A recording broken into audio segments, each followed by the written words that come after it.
హల్లెలూయా. గట్టిగా చెప్పొచ్చా? గట్టిగా చప్పట్లు కొట్టండి ఒకసారి.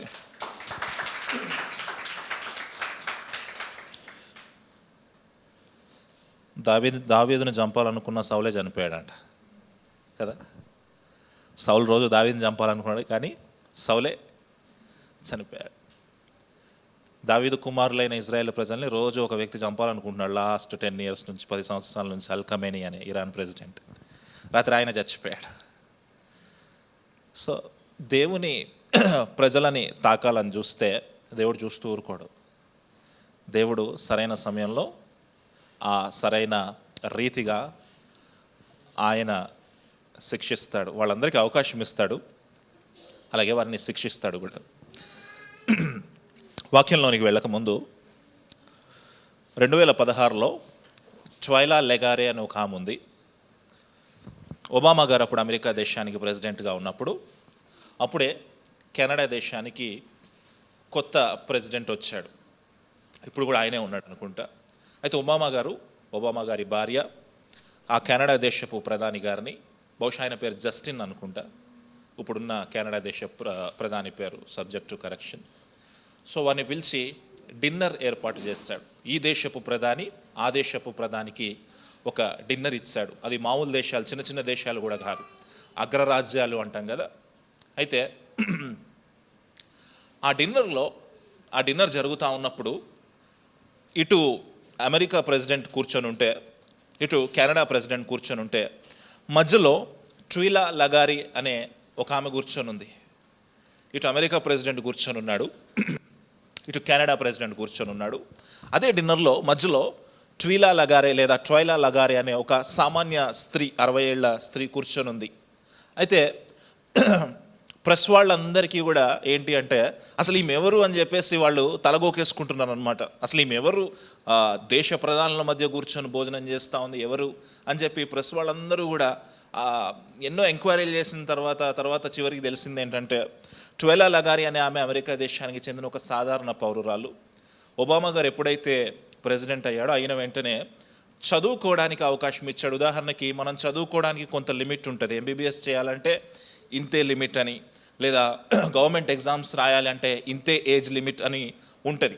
అయితే ఒబామా గారు ప్రెసిడెంట్ అయిన వెంటనే ఎవరైనా డిగ్రీ చదువుకోవాలనుకుంటే వాళ్ళు 70 సంవత్సరాల వరకు చదువుకోవచ్చు అని ఒక చక్కటి బిల్ పాస్ చేసినప్పుడు, ట్వైలా లెగారే ఏం చేసిందంటే తన 60 years ఏజ్లో డిగ్రీ ఫినిష్ చేసింది. తనకి చదువుకోవడం అంటే చాలా ఇష్టము, అప్పటి వరకు చదువుకునే అవకాశం దొరకలేదు.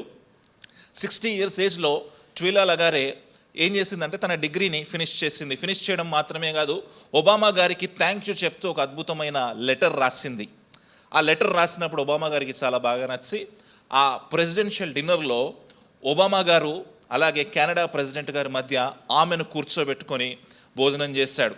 అయితే ఆ రోజు ఆ డిన్నర్ పార్టీ అనేది చాలా ఏమంటామంటే చాలా వైరల్ అయిపోయింది. అందరూ ఆ డిన్నర్ పార్టీ గురించే మాట్లాడుకున్నారు. ఎవరు కూడా ఒబామా గురించి లేదా జస్టిన్ ట్రూడో గురించి ఎవరు మాట్లాడట్లేదు, ప్రెసిడెంట్స్ గురించి ఎవరు మాట్లాడట్లేదు. కానీ ఆ డిన్నర్లో కూర్చున్న అతి సామాన్యమైన స్త్రీ అయిన ట్వైలా గురించి అందరూ మాట్లాడుకుంటూ ఉన్నారు. అయితే ఈరోజు మన టాపిక్ కూడా డిన్నరే, ఏ డిన్నర్ విత్ సిన్నర్. చెప్పండి. యేసుక్రీస్తు వారు కొంతమంది పాపులతోటి డిన్నర్ చేశాడు, దాన్నే డిన్నర్ విత్ సిన్నర్ అన్నాం. చూద్దాం. మార్కు సువార్త 2వ అధ్యాయము 13వ వచనం నుంచి 17వ వచనం వరకు. మార్కు సువార్త 2వ అధ్యాయము 13వ వచనం నుంచి 17వ వచనం వరకు చదవాలి. చదువుతారా?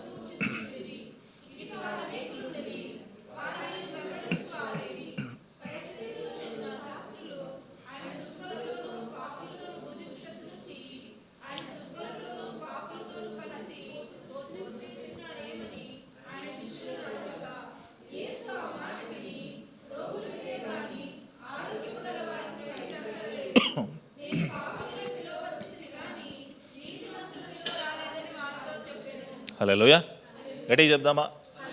యేసుక్రీస్తు వారు ఎవరితో భోజనం చేస్తున్నారండి?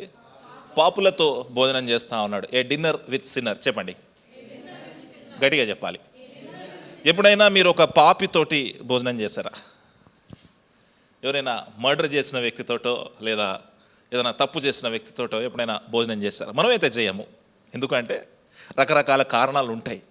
అవతల వ్యక్తి పాపి అయి ఉండొచ్చు, లేదా అవతల వ్యక్తికి మనం భయపడతా ఉండొచ్చు, లేదా అవతల వ్యక్తి అంటే మనకి చిన్న చూపై ఉండొచ్చు. అయితే పోయిన వారం మనం చూసాం, యేసుక్రీస్తు వారు పక్షవాయువు వచ్చిన వ్యక్తిని బాగు చేసినట్టుగా మనం చూసాం. అంతకు ముందు వారము యేసుక్రీస్తు వారు కుష్ఠరోగం వచ్చిన వ్యక్తిని బాగు చేసినట్టుగా మనం చూసాం. అయితే యేసుక్రీస్తు వారు చాలా ఫాస్ట్గా వెళుతున్నట్టుగా మార్కు సువార్తలో మనం చూస్తాం. ఆయన 3.5 సంవత్సరాల పరిచర్యని చాలా ఫాస్ట్గా ఆయన కదిలిస్తూ ఉంటాడు. అయితే 13వ వచనంలో ఒక అద్భుతమైన మాట ఉంది, చదువుదామా? ఆయన సముద్ర తీరమున మరలా నడిచిపోవచ్చుండెను, జనులందరూ ఆయన యొద్దకు రాగా ఆయన వారికి బోధించుచుండెను. అంతకుముందు వచనాల్లో ఏం చదివామంటే, ఆయన బోధిస్తూ ఉన్నప్పుడు పక్షవాయువు కలిగిన వ్యక్తిని 4 మిత్రులు తీసుకొని వస్తే ఆయన వారిని స్వస్థపరిచినట్టుగా చూస్తాం. అయితే ఆ తర్వాత వెంటనే ఆయన ఇంకెవరిని స్వస్థపరచట్లేదు. ఆయన చేస్తూ ఉన్న మెయిన్ ఇంపార్టెంట్ పని ఏంటి అంటే బోధించడము, వాక్యము చెప్పడము. యేసుక్రీస్తు వారి పరిచర్యలో ప్రాముఖ్యమైన పరిచర్య ఏంటి అంటే స్వస్థతలు చేయటం కాదు, ఆశీర్వాదాలు ఇవ్వటం కాదు, గుడ్డివారిని బాగు చేయటం కాదు, పక్షవాయువు వచ్చిన వారిని బాగు చేయటం కాదు, కుష్టి వచ్చిన వారిని బాగు చేయటం. It is not about healings. ఆయన స్వస్థతల కోసం రాలేదు, ఆయన బోధించడం కోసం వచ్చాడు, వాక్యం చెప్పడం కోసం వచ్చాడు. అందుకే 1వ అధ్యాయం 38వ వచనంలో ఆయన కోసం శిష్యులు వెతుక్కుంటూ పరిగెత్తుకుంటూ వెళ్తే అక్కడ ఒక అద్భుతమైన మాట ఆయన చెప్తాడు. చూడండి, 1వ అధ్యాయం 38వ వచనం చదవండి ఒకసారి. ఆయన ఇతర సమీప గ్రామములలోనూ నేను ప్రకటించినట్లు, అక్కడ ప్రకటించినట్లుందా, స్వస్థతలు చేయనట్లుందా? అక్కడ ప్రకటించినట్లనుందా, దయ్యాలు వెళ్ళగొట్టుటకు అనుందా? ఆ తర్వాత మాత్రం అద్భుతంగా ఉంటుంది, చదవండి. ఇందు నిమిత్తమే కదా నేను బయలుదేరి వచ్చి తినని. ఎందుకు వచ్చారంట ఆయన? చెప్పాలి, ఎందుకు వచ్చారు ఆయన? అంటే వాక్యం బోధించడానికి వచ్చాడా, స్వస్థతలు చేయడానికి వచ్చాడా? స్వస్థతలు కూడా ఉన్నాయి, ఆశీర్వాదాలు కూడా ఉన్నాయి, but it is a part of life. ఆయన మినిస్ట్రీలో ఒక చిన్న భాగము మాత్రమే. అయితే ఆయన మెయిన్ మినిస్ట్రీ ఏంటి అంటే వాక్యము బోధించు పరిచర్య.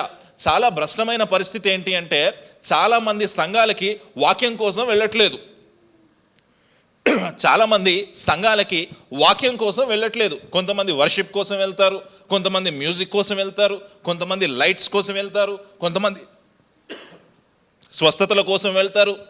రకరకాల కారణాలు ఉంటాయి సంఘానికి వెళ్ళడానికి. కానీ ఈ జనరేషన్లో ఉన్న యవనస్తులను చూస్తూ ఉంటే వాక్యం కోసం దాహం కలిగిన యవనస్తులు కరువైపోయారు.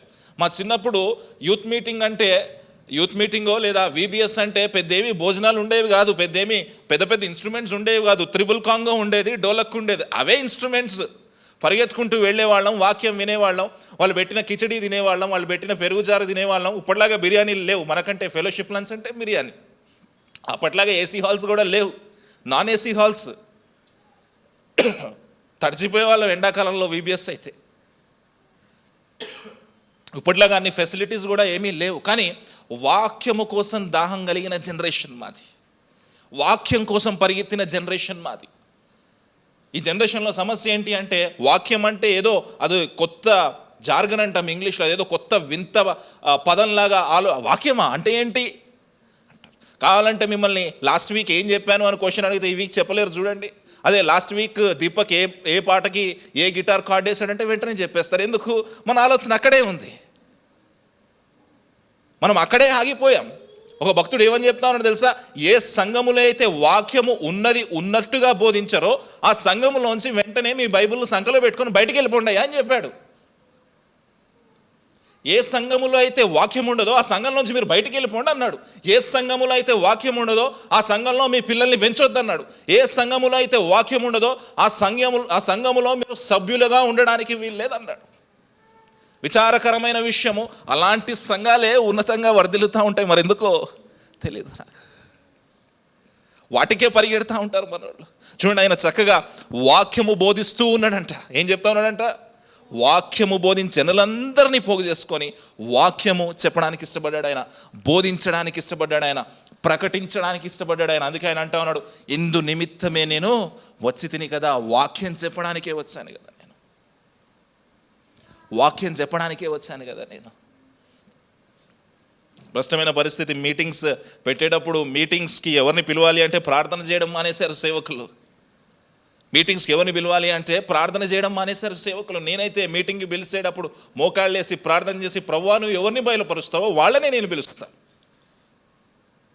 ఎక్కడికి వెళ్తున్నారు తెలుసా? ప్రార్థన మానేసి యూట్యూబ్లో ఎవరు ఫేమస్, ఇన్స్టాగ్రామ్లో ఎవరు ఫేమస్, వీళ్ళని పిలిస్తే ఎంతమంది మా సంఘానికి వస్తారో.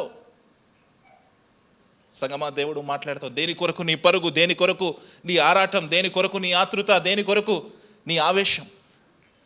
దేవుడు మాట్లాడుతూ ఉన్నాడు ఈరోజు నీతోటి. వాక్యం కోసం చూస్తూ ఉన్నావా? వాక్యములో కట్టబడతా ఉన్నావా? ఇందాక చూడండి, అక్క చెప్తా ఉంది, దావీదు కష్ట సమయంలో కూడా ఏమంటా ఉన్నాడంటే, ప్రభువా నేను నీ సంఘములో ఒలీవ మొక్క వలె నాటబడతాను. ఎందుకు నాటబడ్డాడు? డేవిడ్ కూడా మంచి వర్షిప్ లీడరే, కానీ ఎందుకు నాటబడ్డాడు తెలుసా? దివారాత్రములో నేను నీ ధర్మశాస్త్రాన్ని ధ్యానిస్తాను. వాక్యములో స్థిరపరచబడ్డాడు కాబట్టి. అందుకే వాక్యము లేని సంఘాలకు వెళ్ళిన వాళ్ళు ఏదో చిన్న సమస్య రాగానే విశ్వాసం నుంచి తిరిగిపోవడం, ఏదో చిన్న సమస్య రాగానే పరిగెత్తేయడం, ఏదో చిన్న సమస్య రాగానే ఏడ్చేయడం, ఎమోషనల్గా అయిపోవడం, డిప్రెషన్ అయిపోవడం. ఎందుకు ఇవన్నీ అంటే వాక్యములో బలముగా లేకపోవట. సంగమా, దేవుడు మాట్లాడుతూ ఉన్నాడు ఈరోజు మీతోటి. వాక్యంలో బలంగా ఉన్నావా? వాక్యంలో స్థిరంగా ఉన్నావా? వాక్యం కోసం ఎదురు చూస్తూ ఉన్నావా? అలా ఎదురు చూస్తే గనక నిన్ను ఒలివ మొక్క వలె సంఘములో నాటడానికి ఆయన ఇష్టపడతా ఉన్నాడు. హల్లెలూయా. ఉన్నావా? మీ పక్కన వాళ్ళని అడగండి, ఉన్నారా? అడగండి, పర్వాలేదు. అడగట్లేదు చూడండి మీరు. వాక్యం బోధించాడంట ఆయన. 14వ వచనంలోకి వద్దాం. 14వ వచనంలోకి వద్దాం. ఆయన మార్గమున వెళ్ళొచ్చు. అందరు చదవాలి. ఆయన మార్గమున వెళ్ళొచ్చు, సుంకపు మెట్టునొద్ద కూర్చున్న అల్ఫయి కుమారుడకు లేవిని చూచెను, నన్ను వెంబడించుమని. ఇక్కడ ఆగుదాం. ఇక్కడ ఒక్కొక్క మాటని మనం డైసెక్షన్ చేసే ప్రయత్నం చేద్దాం. ఆయన మార్గమున వెళ్ళొచ్చు. ఈ మాట గురించి తర్వాత చెప్తాం, మళ్ళీ నాకు గుర్తు చేయండి. ఎవరిని చూశాడంటే మార్గాన వెళుతూ లేవిని చూశాడంట. అల్ఫయి కుమారుడకు లేవి. ఎవరు ఈ లేవి? మత్తయి సువార్త 9వ అధ్యాయం 9వ వచనం. ఎవరు ఈ లేవి? మత్తయి సువార్త 9వ అధ్యాయం 9వ వచనం. ఫాస్ట్గా తీయాలి. మత్తయి సువార్త 9వ అధ్యాయం 9వ వచనం ఫాస్ట్గా తీయాలి. తీసారా అందరూ? చదవాలి. వెళ్ళొచ్చు. ఎవరిని చూసారంట? ఇక్కడ ఆయన పేరేముంది? లేవి. అక్కడ ఆయన పేరేముంది? ఎన్ని పేర్లు ఉన్నాయి? ఆ రోజుల్లో ఎక్కువ పేర్లు ఉండడం కామనే. కావాలంటే యేసుక్రీస్తు శిష్యుల్లోకి ఆయనకి 3 పేర్లు ఉన్నాయి. చెప్తారా ఎవరి పేరు? చెప్పాలి. ఆయన పేర్లు ఏంటి? సిమోను, పేతురు, కేఫా. 3 పేర్లు ఉన్నాయి. ఆ రోజుల్లో ఎక్కువ పేర్లు ఉండడం మంచిదే. సుంకపు మెట్టు దగ్గరున్న లేవిని చూశాడంట, మత్తయిని చూశాడంట. సుంకపు మెట్టు దగ్గర మత్తయి ఏం చేస్తున్నాడో చెప్పాలి మీరు నాకు. ఏం చేస్తున్నాడో చెప్పాలి. పన్నులు వసూలు చేస్తున్నాడు. పన్నులు వసూలు చేయాలి అంటే అది ఉద్యోగము కాదు. చాలామంది ఏం చెప్తారంటే పన్నులు వసూలు చేయడం ఉద్యోగం అనుకుంటారు. పన్నులు వసూలు చేయట ఇప్పట్లాగా ఐఆర్ఎస్ ఆఫీసర్స్ లాగా అది ఉద్యోగము కాదు. అది అప్పట్లో ఒక కాంట్రాక్ట్ బిజినెస్. ఎట్లా కాంట్రాక్ట్ బిజినెస్ అంటే, ఉదాహరణకి ఒక పార్కింగ్ స్టేషన్ మనము కాంట్రాక్ట్కి మాట్లాడుకుంటాం. ఇంత డబ్బులని గవర్నమెంట్కి కడతాం. ఆ కట్టిన దాని మీద ఏదైతే లాభం వస్తుందో అది మన లాభం. అంటే మొదట ఇంత డబ్బు ఇన్వెస్ట్ చేసి దాని మీద మనం వ్యాపారం చేస్తాం. అలాగే ఆ రోజుల్లో నువ్వు ట్యాక్స్ కలెక్టర్ అవ్వాలి, సుంకరి అవ్వాలి అంటే నీ దగ్గర కొంత డబ్బుని తీసుకొని వచ్చి, ఉదాహరణకి కపెర్నహూము ప్రాంతంలో జరుగుతూ ఉంది ఇది. కపెర్నహూము అనే ఊరికి వాళ్ళు సుంకరులను ఆక్షన్కి పిలుస్తారు. ఆక్షన్ అంటే తెలుగులో ఏమంటామా? వేలం పాటకు పిలుస్తారు. వేలం పాటకి పిలిచినప్పుడు ఎవరైతే ఎక్కువ డబ్బులకి ఆ ఊరిని పాడుకుంటారో వాళ్ళకి ఇస్తారనమాట. ఉదాహరణకి ఈ కపెర్నహూము అనే ప్రాంతాన్ని మత్తయ్య గారు ఎక్కువ డబ్బులు ఇచ్చి పాడుకున్నాడు అనమాట. ఎవరు ఎక్కువ బిడ్డింగ్ వేస్తారో, ఎవరు ఎక్కువ వేలం వేస్తారో వాళ్ళకి ఇస్తారు. అయితే వీళ్ళు చేసే పని ఏంటి అంటే వీళ్ళకి లాభం రావాలి అంటే ప్రభుత్వానికి కట్టిన డబ్బుల కంటే పైన డబ్బులు ఏవైతే ఉంటాయో అదే వీరి లాభం. ఉదాహరణకి ఒక 10 లక్షలు ఇన్వెస్ట్ చేశాడు అనుకుందాం. ప్రభుత్వానికి 10 లక్షలు కట్టాడు అనుకుందాం. ఇప్పుడు ఆయనకు లాభం రావాలంటే 10 లక్షలు రావాలా, 5 లక్షలు రావాలా, లేదా 20 లక్షలు రావాలా? 20 లక్షలు రావాలి, లేదా 30 రావాలి, లేదా 11, 15 ఆ పైన ఏదైతే వస్తుందో అది లాభము. అయితే ఆ రోజుల్లో ఈ సుంకరులు ఏం చేసేవారు అంటే లాభం పొందుకోవడం కోసం వాళ్ళు బిడ్డింగ్ వేసిన అమౌంట్, వేలం పాట వేసిన అమౌంట్ కంటే ఎక్కువ డబ్బులు వసూలు చేసేసేవారు. దొంగ రీతిగా డబ్బులు వసూలు చేసేవారు. అందుకే యూదులు ఈ సుంకరుల్ని చాలా ద్వేషించేవారు. 2 కారణాలు ఏంటి అంటే వీళ్ళు రోమా రాజ్యానికి పనిచేస్తున్నారు, అది మొదటి కారణం. రెండో కారణం ఏంటి అంటే వీళ్ళు మా దగ్గర తప్పుడు లెక్కలతోటి డబ్బులు దోచుకుంటున్నారు. ఊళ్ళల్లో సొసైటీ వాళ్ళు దోచుకుంటారు ఇట్లాగా. అదేదో సినిమా కూడా వచ్చింది, చెప్పకూడదు కానీ, రంగస్థలం అనే సినిమా అనుకుంటా. తప్పుడు లెక్కలతో ఏం చేస్తారు? డబ్బులు దోచుకుంటారు. ఈ సుంకరులు చేసే పని ఇదే. పేదవాళ్ళని దోచుకోవడం, వ్యాపారస్తులను దోచుకోవడం. ఇంకో అద్భుతమైన విషయం ఏంటి అంటే వీళ్ళు చేపలు పట్టే వాళ్ళ దగ్గర కూడా దోచుకుంటారు. ఎందుకంటే చేపలు పట్టే వాళ్ళకి లైసెన్స్ ఇవ్వాలంటే ఈ సుంకరులే ఇవ్వాలి. ఎన్ని చేపలు పట్టావు? ఈ చేపలకింత, ఈ చేపలకింత, నువ్వు అమ్మిన దాంట్లో నాకు ఇంత కావాలని చెప్పి ఎక్కువ డబ్బులు చీటింగ్ చేసి, మోసం చేసి డబ్బులు దోచుకునేవారు. ఇప్పుడు ఆలోచించండి, ఈ మత్తయి ఏమై ఉన్నాడు ఇక్కడ? సుంకరి అయి ఉన్నాడు.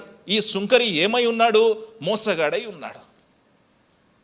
అంత మాత్రమే కాదు, జనులంతా కూడా ఈ సుంకరులను బాగా ద్వేషిస్తూ ఉన్నారు. జనులకు దూరంగా ఉన్నాడు ఈ సుంకరి.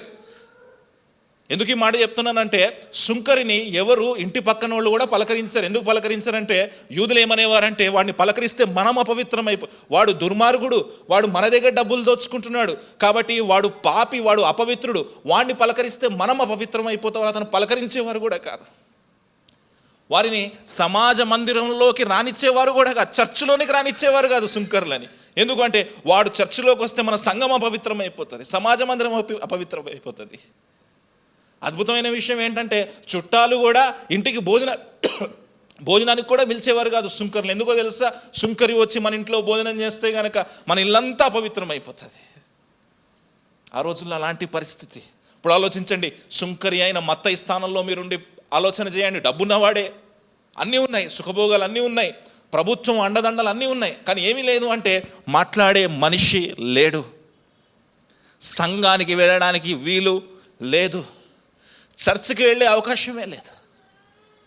ఎక్కడ కూర్చున్నాడు అంటే ఒక గట్టులో కూర్చున్నాడు, ఆ టోల్ బూత్లో కూర్చున్నాడు. అక్కడ కూర్చొని వచ్చే వెళ్ళే వాళ్ళని నువ్వు డబ్బులు ఇవ్వాలి, నువ్వు ఇంత డబ్బులు ఇవ్వాలి అని దోచుకుంటా ఉన్నాడు మత్తయి. ఇప్పుడు ఆలోచించండి, మోసగాడైన మత్తయి మోసగాడు అనే విషయం యేసుక్రీస్తుకు తెలియదా? మత్తయి మోసగాడు అనే విషయం యేసుక్రీస్తుకు తెలియదా? తెలుసు. ఎక్కడ ఉన్నాడంటే ఆ బూత్లో ఉన్నాడు. ఆ బూతును వాళ్ళు ఎట్లా చూస్తూ ఉన్నారో తెలుసా? ఆ సుంకపు గట్టును ఎట్లా, అది పాపము, అక్కడికి వెళ్తే మనం అపవిత్రం అయిపోతాం, ఆ ప్రాంతానికి మనం వెళ్ళడానికి వీలు, అలాంటి ప్రాంతంలో ఉన్నాడు. పాపిగా ఉన్నాడు, పాపములో ఉన్నాడు. ఇప్పుడు ఆలోచించండి, యేసుక్రీస్తు వారు మొట్టమొదటిసారి మిమ్మల్ని పిలిచినప్పుడు ఎందులో ఉన్నావు నువ్వు? ఏ ఇంట్లో ఉన్నావు? ఏ గట్టు మీద ఉన్నావు? ఎక్కడ కూర్చున్నావు? ఎలాంటి పాపంలో ఉన్నావు? మత్తయ్య గారిని పిలిచినప్పుడు పాపములో ఉన్నాడంట. మత్తయ్య గారు పాపములో ఉన్నాడంట. రోమిలకు రాసిన పత్రిక 5వ అధ్యాయం 6వ వచనం చదువుదామా? రోమిలకు రాసిన పత్రిక 5వ అధ్యాయము 6వ వచనము. 5వ అధ్యాయము 6వ వచనము. ఏలయనగా ఇంకా బలహీనములమై ఉండగా క్రీస్తు యుక్త కాలమున మన క్రియల కొరకు క్రీస్తు చనిపోయిన. ఎప్పుడు చనిపోయాడు తెలుసా? మనం ఇంకా బలహీనులముగా ఉన్నప్పుడు. వి వర్ వీక్. పాపాన్ని జయించలేని పరిస్థితిలో ఉన్నప్పుడు ఆయన మన కోసం చనిపోయాడు. మత్తయి కూడా ఇంకా బలహీనంగా ఉన్నాడంట, భయంకరమైన బలహీనతలో ఉన్నాడంట. ఆలోచించండి, కుష్టి రోగి గురించి మీకు చెప్పాను కదా. కుష్టి రోగిని ఊళ్ళోకి రానివ్వరు, కుష్టి రోగిని వీధి బయట ఉంచాలి, ఊరు బయట ఉంచాలి. ఆయన రావాలి అంటే తల మీద గుడ్డ కప్పుకోవాలి, చెయ్యిలా పెట్టుకోవాలి, నేను కుష్టి రోగిని, నేను అపవిత్రుడిని అని చెప్పుకోవాలి అందరికీ. ఇప్పుడు కుష్టి రోగికి ఈ సుంకరులకి ఏం తేడా ఉందండి? ఏమీ తేడా లేదు. ఇద్దరూ దూరంగానే ఉన్నారు, కుటుంబాలకి, ప్రజలకి, సహవాసానికి, ఇద్దరూ దూరంగానే ఉన్నారు. ఒక విషయం ఏంటయ్యా అంటే కుష్ఠరోగులకు పాపం చాయిస్ లేదు, వాళ్ళకి చాయిస్ లేదు. అది ఎలా వచ్చిందో, వ్యాధి ఎలా వచ్చింది, కానీ సుంకరుల దగ్గర చాయిస్ ఉంది. ఆ తప్పు చేయాలా చేయొద్దా, సుంకరు అవ్వాలా అవ్వకూడదా అనే చాయిస్ ఉంది. కుష్ఠరోగులకి నేను కుష్ఠరోగిని అవ్వాలా అవ్వకూడదా అనే చాయిస్ లేదు. ఆ రోజుల్లో అంట కుష్ఠి రోగుల కంటే హీనంగా చూసేవారంట సుంకరులని, పాపులుగా చూసేవారంట సుంకరులని, అపవిత్రులుగా చూసేవారంట సుంకరులని. ఆలోచించండి, బలహీనమైన స్థితిలో ఉన్నాడు మత్తయి. డబ్బు ఉండొచ్చు, ధనవంతుడై ఉండొచ్చు, ప్రభుత్వం అండదండలు అన్నీ ఉండి ఉండొచ్చు, కానీ బలహీనంగా ఉన్నాడు మత్తయి. బలహీనంగా ఉంది శ్రావణి, బలహీనంగా ఉన్నాడు దీపక్. బలహీనంగా మనం ఉన్నప్పుడు ఆయన మన కోసం చనిపోయాడు. హల్లెలూయా. అదే రోమిలకు రాసిన పత్రికలో ముందుకు వెళ్ళి చదవండి, 7వ వచనం చదువుదాం ఒకసారి. నీతిమంతుని కొరకు సహితము ఒకడు చనిపోవుట అరుదు, మంచివాని కొరకు తెగింపవచ్చును. అయితే దేవుడు మన ఎడల ప్రేమను వెల్లడిపరచుచున్నాడు. ఎట్లనగా మనం ఇంకను పాపులమై ఉండగానే క్రీస్తు మన కొరకు చనిపోయిన. ఆలోచించండి, ఇంకా పాపిగా ఉన్నప్పుడే మత్తయి, ఇంకా పాపములో ఉన్నప్పుడే, ఆ టోల్ బూత్లో ఉన్నప్పుడే, ఆ సుంకపు గట్టులో ఉన్నప్పుడే ఆయన మత్తయిని ఏర్పాటు చేసుకున్నాడు, మత్తయిని పిలుచుకున్నాడు. సంగమా, ఈరోజు దేవుడు నీతో మాట్లాడుతా ఉన్నాడు. నువ్వు ఇంకా పాపములో ఉండొచ్చు, ఇంకా సుంకపు గట్టు మీద ఉండొచ్చు, ఇంకా ఇంట్లో ఉండొచ్చు, ఇంకా అపవిత్రతలో ఉండొచ్చు. నువ్వు అనుకోవచ్చు, నన్ను పలకరించే వాళ్ళు లేరు, నన్ను చూసేవాళ్ళు లేరు, నాకు హాయ్ చెప్పేవాళ్ళు లేరు, నాతో మాట్లాడేవాళ్ళు లేరు, నన్ను అందరూ ద్వేషిస్తున్నారు అని నువ్వు అనుకోవచ్చు. కానీ నిన్ను పలకరించడానికి యేసుక్రీస్తు రాబోతా ఉన్నాడు. హల్లెలూయా. ఆయన నిన్ను పలకరించబోతా ఉన్నాడు. అది కూడా ఎలాంటి పరిస్థితుల్లో పలకరించబోతా ఉన్నాడో తెలుసా? అద్భుతమైన మాట చూడండి. 12వ వచనం ఒకసారి చదువుదాం, వెనక్కి వచ్చేద్దాం. 14వ వచనం ఒకసారి చదవండి. 14వ వచనం ఒకసారి చదవండి. 2వ అధ్యాయం 14వ వచనం ఒకసారి చదవండి. ఆయన ఎలా పలకరించాడండి? ఎప్పుడు వెళ్తూ? మార్గమున వెళ్ళొచ్చు. ఒకసారి చెప్పండి, మార్గమున వెళ్ళొచ్చు అనండి. ఒకసారి సీన్ ఊహించుకోండి, ఇది చూడండి ఒకసారి అందరు. నన్ను అది సుంకపు మెట్టు అనుకుందాం. నేను యేసుక్రీస్తుని కాదు, సరదా చెప్తున్నాను, ఎగ్జామ్. నేను యేసుక్రీస్తుని అనుకుందాం. శిష్యుల్ని వేసుకుంటూ వెళ్తున్నా, మత్తయి కనిపించాడు. మత్తయి నన్ను వెంబడించు అన్నాడు. అక్కడ ఆయన రక్షణ, సువార్త, స్వస్థత సభలు పెట్టలే. ఆయన వర్షిప్ కాన్ఫరెన్స్ పెట్టలే, స్త్రీల కూటం పెట్టలే, పురుషుల కూటం పెట్టలే, ఉజ్జీవ మహాసభలు పెట్టలే. అక్కడ కూర్చున్నట్టుందా? మత్తయితో మాట్లాడినట్టుందా? మత్తయి నువ్వు పాపివయ్యా, నన్ను వెంబడించు అన్నట్టు? నో. ఆయన మార్గమున వెళ్తూ పిలిచాడంట, నువ్వు రా, నన్ను వెంబడించు. ఆలోచించండి, అప్పటి వరకు మత్తయితో మాట్లాడిన మనిషే లేడేమో. అప్పటి వరకు రోమా సైనికులు తప్ప యూదులు ఎవరు మాట్లాడట్లేదేమో మత్తయితోటి. ఆలోచించండి, మత్తయి కూర్చున్నాడు, ట్యాక్స్ కలెక్ట్ చేస్తున్నాడు.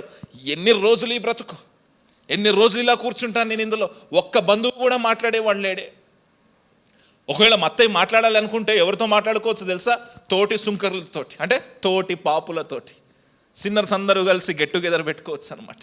అంతేగాని సాధారణమైన మనిషి మాట్లాడేదే లేదు, అందరూ ద్వేషిస్తూనే ఉన్నారు. ఆలోచించండి, ఎప్పుడైతే మత్తయి యేసుక్రీస్తు వారు నడుచుకుంటూ వెళ్ళి మత్తయిని చూసి నన్ను వెంబడించు అనగానే మత్తయి ఎలా రెస్పాండ్ అయ్యాడండి? ఒకసారి 14వ వచనం చదువుదామా. ఆయన మార్గమున వెళ్ళొచ్చు, కూర్చున్న అల్ఫయి కుమారుడకు లేవిని చూచి నన్ను వెంబడించుమని అతనితో చెప్పగా అతడు లేచి వెంటనే వెంబడించాడా? వారం తర్వాత వెంబడించాడా? వెంటనే వెంబడించాడు. ఇక్కడ ఇంకా చాలామంది క్రీస్తుని వెంబడించని వాళ్ళు ఉన్నారు. ఏం ఆపుతుంది నిన్ను? What is your excuse? ఏం ఆపుతుంది నిన్ను? మొన్న దీపక్ నేను ఛత్తీస్గఢ్ వైపు కొండల్లోకి మిషనరీ ట్రిప్కి వెళ్తే ఉరుములతో వర్షము, ఉరుములు మా పక్కనే పడుతున్నాయి. మేము పొద్దున్నే లేచి వెళ్తూ ఉంటే ఏ చెట్టు మీద ఉరుము పడిందో ఫోటోలు తీసుకుంటా ఉన్నాం. రాత్రి ఉరుము ఇక్కడ పడింది. కరెంటు లేదు, ఫోన్ సిగ్నల్ లేదు, చీకటి అంటే మామూలు భయంకరమైన చీకటి. చుట్టూరు అడవి, చుట్టూరు కొండలు ఉన్నాయి, ఒక కొండ మీద ఊరు. లెంట్ 40 days మీటింగ్ జరుగుతుంది అక్కడ. ఏం జరుగుతుంది? Lent 40 days meeting. ఒకసారి ఆలోచించండి, మీరు చర్చకు బయలుదేరుతుంటే కొంచెం చినుకులు పడుతుంటే లైవ్లో చూద్దాంలే అనుకుంటారు. మీరు అనుకుంటారా? కానీ ఆ ఊరిలో ఉన్న 120 కుటుంబాలన్నీ కూడా ఆ రోజు ప్రార్థనకు వచ్చాయి. హల్లెలూయా. అదే చీకట్లో దేవుణ్ణి ఆరాధించారు. మనకైతే లైవ్ ఉంది, మనం రాకపోయినా పర్వాలేదు. మనం రెస్పాండ్ అవ్వకపోయినా పర్వాలేదు, మనం వెళ్ళకపోయినా పర్వాలేదు, అన్ని సుఖభోగాలు ఉన్నాయి మనకి. వాళ్ళకి ఏమీ లేవు, ఆహారం సరిగ్గా ఉండదు, పేదరికం, చుట్టూరు జంతువులు, అడవి. అలాంటి చోట కూడా చీకట్లో నడుచుకుంటూ సంకల్లో బైబిల్ పెట్టుకొని పరిగెత్తుకుంటూ వెళ్ళి అక్కడ కూర్చొని దేవుడిని సంఘమంతా నిండిపోయింది, హౌస్ఫుల్ అయిపోయింది చర్చ్. అలాంటి పరిస్థితుల్లో కూడా కొంచెం వర్షం పడిందంటే ఇందులో సగం మంది మానేస్తారు. చూడండి ఎలా రెస్పాండ్ అయ్యాడంటే మత్తయి చెప్పిన వెంటనే పరిగెత్తుకుంటూ వచ్చాడంట. ఏం వదులుకొని వచ్చాడు తెలుసా? తన బిజినెస్ వదులుకొని వచ్చాడు. ఎన్ని లక్షలకు వాడుకున్నాడో, ఎన్ని డబ్బులు ఇచ్చాడో. కపెర్నహూము అనే ప్రాంతం చాలా బిజీ ప్రాంతం, ఎక్కువ డబ్బులు వస్తాయి అక్కడ. ఎక్కువ డబ్బులు రావాలంటే ఎక్కువ ఇన్వెస్ట్మెంట్ పెట్టాలి. ఎన్ని డబ్బులు పెట్టాడో సారు. వెంటనే తిగ్గున లేచి పరిగెత్తుకుంటూ వచ్చాడు. సంగమా, దేవుడు నీతో మాట్లాడుతూ ఉన్నాడు. వెంటనే రావడానికి ఇష్టపడుతూ ఉన్నావు? Are you responding to his call immediately? వెంటనే రెస్పాండ్ అవుతా ఉన్నావా? దేవుడు నీతో ఈరోజు మాట్లాడుతూ ఉన్నాడు. లేదా ఇంకా అదే సుంకపు మెట్టులో ఉండి, ప్రభువా ఇంకొక వారం రోజులు ఆగితే నేను పెట్టిన డబ్బంతా నాకు తిరిగి వస్తుంది, ఆ తర్వాత వస్తానయ్యా, ఆ తర్వాత వెంబడిస్తానయ్యా అంటా ఉన్నావా? ప్రభువా ఇంకొన్ని అప్పులు ఉన్నాయి, అవి తీరిపోతే నేను వెంబడిస్తానయ్యా నేను అనేవాడిని. అప్పట్లో అవి తీరిపోయిన వెంటనే వస్తానయ్యా అనేవాడిని. కొంచెం గ్యాప్ ఇవ్వయ్యా, 1 సంవత్సరం గ్యాప్ ఇవ్వయ్యా, ఈ సంవత్సరం తర్వాత వస్తానయ్యా. రెజల్యూషన్స్ ఉంటాయి మనకి. వచ్చే సంవత్సరం నుంచి దేవుడి పనే చేస్తాను నేను. ఎప్పటి నుంచి? వచ్చే సంవత్సరం నుంచి దేవుడి పనిలోనే ఉంటాను నేను.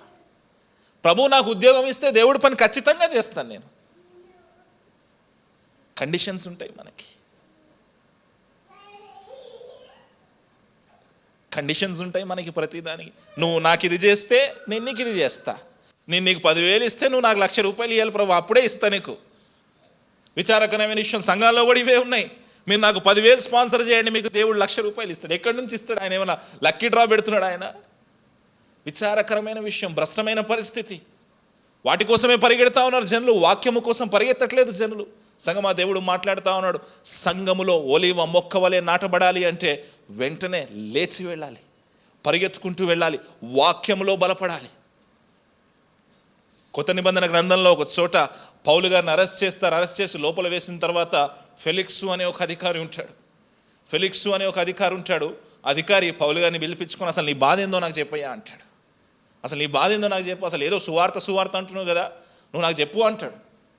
పౌలు గారు అద్భుతంగా ప్రసంగిస్తారు. చూడండి, అపోస్తల కార్యములు 24వ అధ్యాయం 24వ వచనంలోకి రండి. అపోస్తల కార్యములు 24వ అధ్యాయం 24వ వచనం. 24వ అధ్యాయం 24వ వచనం. కొన్ని దినములైన తర్వాత, అందరు చదవాలి. ఫెలిక్సు చూడండి, ఫెలిక్స్కు భార్య ఎవరంట? ద్రుసిల్లా. ఎవరంట ఆమె? యూదురాలు. ఆమె గురించి అద్భుతమైన మాట చెప్తా మీకు, ముందుకు వెళ్ళి చదవండి. వచ్చి పౌలుని పిలిపించి క్రీస్తు యేసునందలి విశ్వాసమును గురించి. చూడండి, ఫెలిక్స్ గారు కాటేజ్ ప్రేయర్ మీటింగ్ పెట్టాడు. ఫెలిక్స్ గారు ఆయన భార్య అయిన ద్రుసిల్లాతోటి కాటేజ్ ప్రేయర్ అంటే హోమ్ ప్రేయర్ మీటింగ్, ఇంట్లో ఒక ప్రేయర్ మీటింగ్ పెట్టుకున్నాడు. ప్రేయర్ మీటింగ్ పెట్టుకుని పాస్టర్ గారు ఎవరిని పిలిచాడు? పాస్టర్ గారిని ఎవరిని పిలిచాడు? పౌలు గారిని పిలిచాడు. పౌలు గారు జైల్లో ఉన్నాడు. జైల్లో ఉన్న పౌలు గారు పిలిచి, అసలు నీ బాధ ఏందో చెప్పు, యేసుక్రీస్తు అంటే ఏందో చెప్పు, సువార్త అంటే ఏంటో చెప్పు, విశ్వాసం అంటే ఏంటో చెప్పు అన్నాడు. ఆయనే అడిగాడా, పౌలు గారు చెప్పాడా? చెప్పాలి. ఆయనే అడిగాడా, పౌలు గారు చెప్పాడా? ఆయనే అడిగాడు. పౌలు గారు ఏం చెప్పారో చూద్దాం, చదువుదాం. అప్పుడు అతడు నీతిని గూర్చియు, ఆశా నిగ్రహమును గూర్చియు, రాబో విమర్శన గూర్చియు ప్రసంగించుచుండగా ఫెలిక్స్ మిగుల భయపడి, ఇప్పటికి వెళ్ళము, నాకు సమయమైన పిలువనంపితినని. Very good. ఇటు చూడండి ఒకసారి అందరు, ఇటు చూడండి. పౌలు అనే పాస్టర్ని ఫెలిక్స్ గారు పిలుచుకున్నాడు. ఫెలిక్స్ అనే గవర్నర్ పిలుచుకున్నాడు. నీ వాక్యం చెప్పయ్యా అన్నాడు. పౌలు గారిగా తగులుకున్నాడు. దేని గురించి చెప్పాడు? నీతి గురించి చెప్పాలి. నీతి గురించి, ఆశా నిగ్రహము గురించి, రాబోవు విమర్శ గురించి. నీతి గురించి చెప్పాడు, అంటే సెల్ఫ్ కంట్రోల్ గురించి చెప్పాడు, ఆశా నిగ్రహము గురించి. రాబోవు విమర్శ, నువ్వు చనిపోతే నువ్వు ఎక్కడికి వెళ్తావు, పరలోకానికి వెళ్తావా నరకానికి వెళ్తావా అని చెప్పాడు. చివరిసారి మీరు వెళ్తున్న సంఘంలో ఎప్పుడు నరకం గురించి విన్నారు?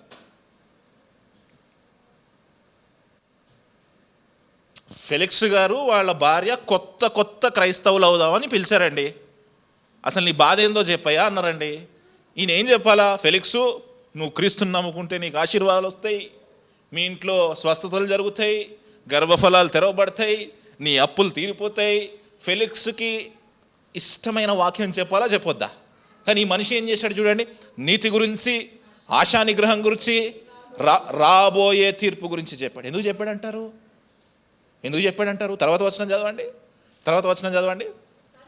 తర్వాత పౌలు వలన తనకు ద్రవ్యము దొరుకునను ఆశించి మాటికి అతని పిలిపించి అతనితో సంభాషణ చేయుచుండెను. ఇచ్చుడండి, జాగ్రత్త వినండి ఈ మాట.